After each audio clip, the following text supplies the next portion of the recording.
Bismillahirrahmanirrahim. Kita membahas tentang aset masjid. Aset itu ada aset fisik, ada aset tanah, ada aset manusia, human resource, kemudian ada aset budaya. Jadi dari aset-aset ini mana yang sekiranya dimiliki oleh masjid dan mana yang bisa dikembangkan.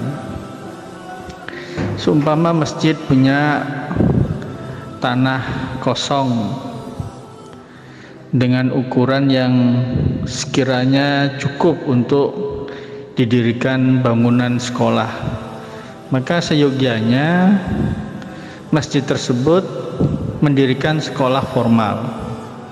Jika ada tanah, kemudian setelah itu diusahakan ada dana untuk membangun gedung sekolah. Jadi prinsipnya terlebih dahulu ada tanah kalau mau seumpama mengembangkan aset tanah untuk mendirikan sekolah. Nah, tanah ini tentunya harus memiliki legalitas yang jelas.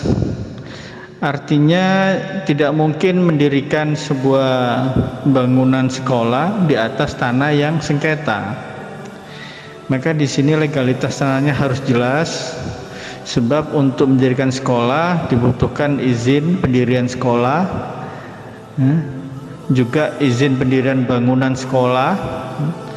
Yaitu ada dua itu, izin ke Diknas untuk pendirian sekolah formalnya, apakah SD, apakah SMP, SMA, atau ibtidaiyah, sanawiyah, aliyah.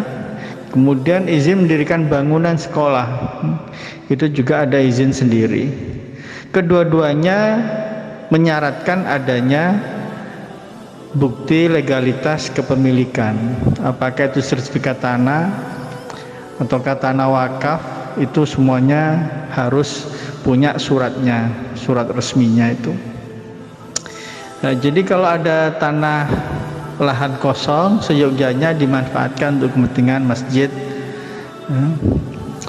Bisa juga kalau punya lahan kosong dipakai untuk usaha, seperti dikontrakkan untuk pom bensin, atau mungkin dikontrakkan untuk usaha, untuk bangunan yang dikontrakkan untuk perkantoran dan sebagainya.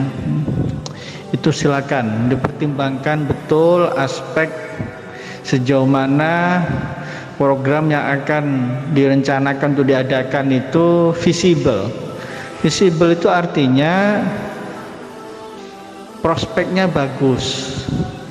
Jadi dirikan sekolah formal, sementara di dekatnya situ ada sekolah formal, sudah ada SD. Kemudian masjid mau dirikan sekolah SD, maka ini berat persaingan. Sebab apa? SD sebelah saja kekurangan murid, masa Anda mau dirikan sekolah, ya kan? Padahal sekolah yang terdekat saja kurang murid. Artinya ini dipertimbangkan semuanya. Jadi itu aspek itu kalau punya aset tanah, ya. Kemudian juga bisa aset human resource, aset jamaah manusia. Kalau seandainya jamaahnya itu banyak, apalagi kebanyakan dari mereka itu dari kalangan orang-orang yang mampu, orang-orang yang kaya, kelompok the have, maka bisa dimanfaatkan untuk pendirian lembaga dana sosial, ya. Lembaga dana sosial artinya jamaah tersebut dihimbau untuk menyumbangkan sebagian hartanya dan disalurkan lewat lembaga dana sosial yang dimiliki oleh masjid. Tuh, jadi masjid punya lembaga penyaluran dana sosial, penerimaan dan penyaluran. Yang ini nanti sangat bermanfaat bagi masyarakat, terutama bagi yang membutuhkan. Jadi anda ini kayak mahasiswa yang suka bikin proposal, nanti bisa ngajuin ke sana, nanti dibantu sama lembaga dana sosial milik masjid tersebut. Jadi itu bagian dari bagaimana mengembangkan aset human resource, aset manusia yang dimiliki.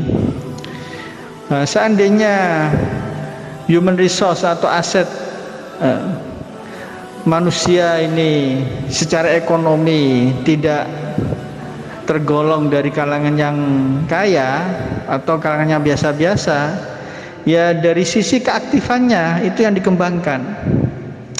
Jadi masyarakatnya itu, jamaahnya dilihat itu responnya sangat bagus, sangat aktif, diajak-ajak apa, kegiatan apa aktif, maka itu sangat bisa diarahkan untuk sesuatu yang positif. Seperti bikin kegiatan-kegiatan PHBI atau apa, kegiatan sosial yang melibatkan warga, itu sangat bermanfaat bagi pengembangan aset masjid. Juga seumpama dari jamaah ada yang punya keahlian khusus, seumpama punya keahlian di bidang keterampilan tertentu yang barangkali bisa ditularkan untuk masyarakat sekitar. Ini juga merupakan aset yang bisa dimanfaatkan untuk dakwah lewat masjid, yaitu dakwah ekonomi. Jadi bagaimana keahlian seseorang dalam memproduksi sesuatu, itu kemudian ditularkan kepada jamaah-jamaah yang lain agar mereka punya keterampilan serupa. Itu juga termasuk aset. Aset juga termasuk adalah aset kemitraan strategis. Jadi seumpama masjid ini masjid yang punya akses ke pemerintahan, ini juga aset, aset dari sisi hubungan strategis dengan kelompok yang berpengaruh. Nah, ini juga bisa dimanfaatkan. Bagaimana biar hal itu bermanfaat bagi masjid. Seumpama di antara jamaah ada yang bekerja di dinas kebersihan di kota, dinas kebersihan kota seumpama. Nah, itu bisa digunakan bagaimana biar dinas kebersihan membantu menyalurkan pohon-pohon atau kembang-kembang untuk diberikan kepada masjid. Jadi biar masjid bisa lingkungannya indah karena banyak pohon dan tanaman-tanaman yang diberikan oleh pemerintah lewat dinas kebersihan.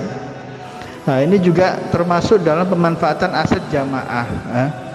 Jamaah yang bekerja di lembaga atau dinas kepemerintahan yang bisa dimanfaatkan untuk pembangunan dan pengembangan masjid.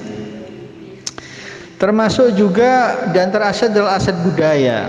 Jadi masyarakat gemar mengadakan acara-acara, peringatan-peringatan yang itu bisa menjadi media bagi masjid dalam dakwah. Seumpama dimanfaatkan, seperti seumpama ada acara megengan, ada acara Maulidur Rasul. Nah, itu nyambung antara PHBI dengan tradisi lokal. Nah, itu bisa kerjasama. Nah, ini jadi aset itu banyak, jadi aset, ada aset dalam bentuk tanah, ada aset dalam bentuk bangunan fisik, ada aset dalam bentuk human resource, ada juga aset budaya. Walhasil sejauh mana pihak pengurus itu mampu melakukan studi kelayakan, feasibility studies. Jadi mau bikin apa itu dihitung betul, untung ruginya itu, kemampuannya untuk bisa mewujudkan itu ada enggak. Jadi kalau memang itu jauh dari kemampuan untuk diwujudkan, ya pertimbangkan untuk beralih ke yang lain. Karena jangan memaksakan diri. Sebab kalau tidak melalui perencanaan yang bagus, tidak melalui perhitungan yang bagus, maka apa yang akan diadakan menjadi tidak ada respon dari masyarakat. Hal ini tentunya akan merugikan masjid sendiri. Seumpama di masjid ada jamaah aktif dokter, itu bisa, itu aset juga, aset human resource, dimanfaatkan untuk apa? Untuk mengadakan pelayanan kesehatan gratis. Nah, seumpama Pak dokter tersebut belum punya tempat praktek, atau mungkin punya praktek tapi ditawarin untuk tetap buka praktek di masjid. Nah, itu kan tinggal modal satu ruangan saja 3 kali 3 meter udah cukup, atau 3 kali 2 meter sudah cukup, ya kan? Nah, itu jamaah yang dokter itu yang praktek di situ dengan harga biaya yang sangat murah. Bagi yang nggak punya BPJS, yang punya BPJS ya dibayar BPJS. Jadi itu bagian dari pemanfaatan aset human resource plus aset fisik bangunan. Jadi ada ruang yang dimanfaatkan. Jadi ini penting untuk pengembangan masjid. Jadi jangan masjid itu hanya berhenti di situ saja.